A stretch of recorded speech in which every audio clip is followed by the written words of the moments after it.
परभणीमध्ये आज कृषी संजीवनी महोत्सवाचे आयोजन मंत्री उदय सामंत, मेघना बोर्डीकर उपस्थित राहणार। 6 किलो वजनाचा कोंबडा, बुटका म्हैस आणि चायनीज बोकड ठरणार आकर्षण। अमरावतीमध्ये आजपासून 18 फेब्रुवारीपर्यंत कृषी विकास परिषद आणि प्रदर्शनाचे आयोजन। कृषी मंत्री माणिकराव कोकाटे यांच्या हस्ते या प्रदर्शनाचे उद्घाटन होईल।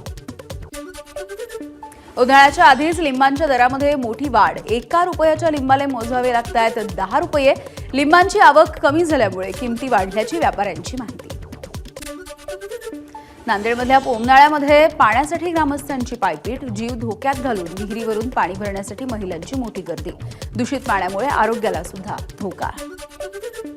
पुण्यामध्ये प्लास्टर ऑफ पॅरिसच्या मूर्ती बनवणं आणि विसर्जित करण्यावरती बंदी। पुणे महानगरपालिकेचे आदेश।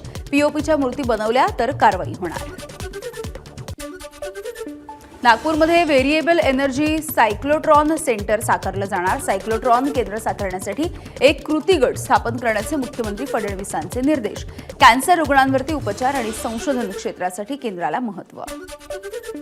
मालेगावमध्ये मुस्लिम धर्मियांचा शबे बारात सण उत्साहामध्ये साजरा। पूर्वजांच्या कबरीला रंगरंगोटी करत मुस्लिम धर्मियांनी मालेगावच्या बडा कब्रस्तानमध्ये रात्री उशिरापर्यंत दुआ पठणासाठी गर्दी केली होती। मालवणमधल्या राजकोट किल्ल्यावरती नव्यानं उभारण्यात येणाऱ्या छत्रपती शिवरायांच्या पुतळ्याची जोडणी 2 दिवसांमध्ये सुरू होणार। दिल्लीमधल्या नोएडामध्ये तयार करण्यात आलाय शिवरायांचा 60 फूट उंच पूर्णाकृती पुतळा। पुण्यामधल्या आंबेगाव इथे निर्माण होणाऱ्या शिवसृष्टीच्या दुसऱ्या टप्प्याचं 19 फेब्रुवारीला शिवजयंतीच्या दिवशी लोकार्पण।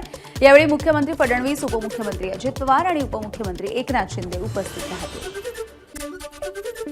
हिंगोलीमध्ये शिवजन्मोत्सवाला सुरुवात। छत्रपती शिवाजी महाराज यांच्या जीवनचरित्रावरती आधारित ऐतिहासिक माहिती सांगणाऱ्या चित्र प्रदर्शनाचं समितीचे अध्यक्ष उल्हास पाटील यांच्या हस्ते उद्घाटन। भिवंडीच्या पांडवगडावरती सापडले पांडवकालीन शिवलिंग आणि पुरातन पादुका। पांडुकेश्वर नाव देऊन ग्रामस्थांची पूजा करण्यासाठी परवानगी मागितली आहे।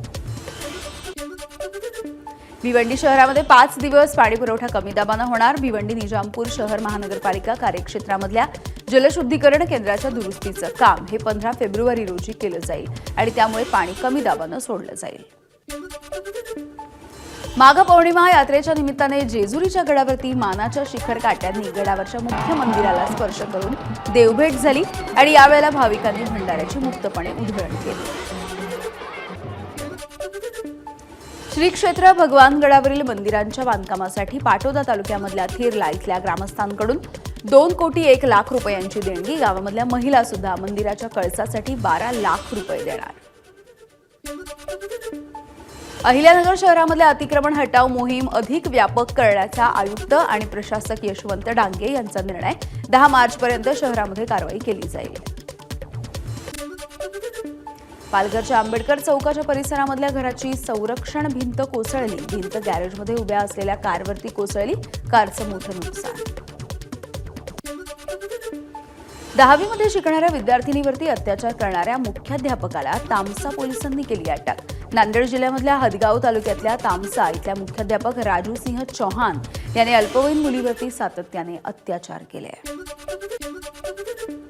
मुख्यमंत्री युवा प्रशिक्षणार्थींचा धाराशिव जिल्हाधिकारी कार्यालयावरती मूक मोर्चा। युवा प्रशिक्षणार्थींचा 6 महिन्यांचा कालावधी संपत असल्यामुळे कालावधीमध्ये वाढ करण्याची मागणी। शक्तीपीठ महामार्गाला हिंगोली जिल्ह्यामधल्या शेतकऱ्यांचा विरोध कायम। शक्तीपीठ महामार्ग रद्द करावा या मागणीसाठी वसमत शहरामध्ये शेतकऱ्यांच्या वतीने तहसील कार्यालयावरती मोर्चा। बीडच्या शिरूर पंचायत समितीच्या कार्यालयाच्या बाहेर कार्यकर्त्यांसाठी हे आंदोलन। शिरूर कासार तालुक्यामधील विकास कामं पंकजा मुंडे आणि अजित पवार यांच्या राष्ट्रवादीनं रोखल्याचा आरोप। साताऱ्याच्या कराड तालुक्यामधल्या दांगट वस्तीमध्ये 30 वर्षीय महिलेवरती तरुणाकडून कोयत्यानं हल्ला। हल्ल्यामध्ये महिला गंभीररीत्या जखमी। हल्ल्याचं कारण अद्यापही अस्पष्ट। पुणे शहरामध्ये घरफोडी करणाऱ्या अट्टल चोरट्याला शिवाजीनगर पोलिसांनी केली अटक। चोरट्यानं पुणे शहरामधल्या विविध भागामध्ये 50 ठिकाणी घरफोड्या केल्या। त्याच्याकडे 49 बनावट चाव्या सुद्धा होत्या।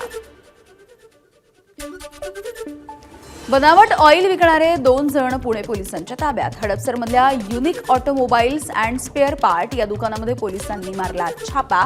3,11,045 रुपये किमतीचा मुद्देमाल सुद्धा जप्त. नागपूर जिल्ह्यातल्या सावनेर तालुक्यामध्ये अपघातग्रस्त वाहनामध्ये सापडला 3 किलो अफू. कार राजस्थानवरून चेन्नईला जात होती. कार अपघातामध्ये एकाचा मृत्यू, 6 जण जखमी. पोलिसांनी कार आणि अंमली पदार्थ सुद्धा जप्त केले आहेत. बीडच्या धर्मापुरीमध्ये किराणा दुकानाच्या आड सुरू असलेल्या गुटख्याच्या गोदामांवरती पोलिसांची धाड. 14 लाख रुपयांचा गुटखा, तंबाखूजन्य पदार्थ पोलिसांनी जप्त केले. परळी ग्रामीण पोलीस ठाण्यामध्ये गुन्हा दाखल. जालन्यामध्ये कॉपी बहाद्दरांवरती पोलीस आणि महसूल पथकाकडून आता ड्रोनच्या माध्यमातून नजर ठेवली जाणार. हे पथक जिल्ह्यामध्ये कोणत्याही परीक्षा केंद्रावरती अचानकपणे जाऊन पाहणी करेल. कणकवलीमधील गड नदी नजीकच्या धोकादायक वळणावरती अपघात. ट्रक आणि दुचाकीच्या अपघातामध्ये आई आणि मुलगा गंभीररीत्या जखमी. मुंबई गोवा राष्ट्रीय महामार्ग झाला होता ठप्प. सोलापुरामध्ये रेल्वेच्या धडकेमध्ये ज्युनियर इंजिनियरचा मृत्यू. बाळे रेल्वे स्थानकाच्या परिसरामधली घटना. जालन्यातल्या पंचायत समिती कार्यालयाच्या पाठीमागे असलेल्या सरकारी गोदामाला आग. फर्निचर आणि जुनी कागदपत्र जळून खाक. धाराशिव जिल्ह्यातल्या तुळजापूर इथल्या कुलस्वामिनी सूतगिरणीला भीषण आग. शॉर्ट सर्किटमुळे आग लागल्याचा अंदाज. जीवितहानी नाही, मात्र लाखो रुपयांचं नुकसान. परभणीमधल्या 7 नगरपालिकांना 42 फायर प्रॉक्झिमिटी सूटचं वितरण. यामुळे अग्निशमन दलामधल्या जवानांची गैरसोय दूर होईल. एबीपी माझा, उघडा डोळे बघा नीट.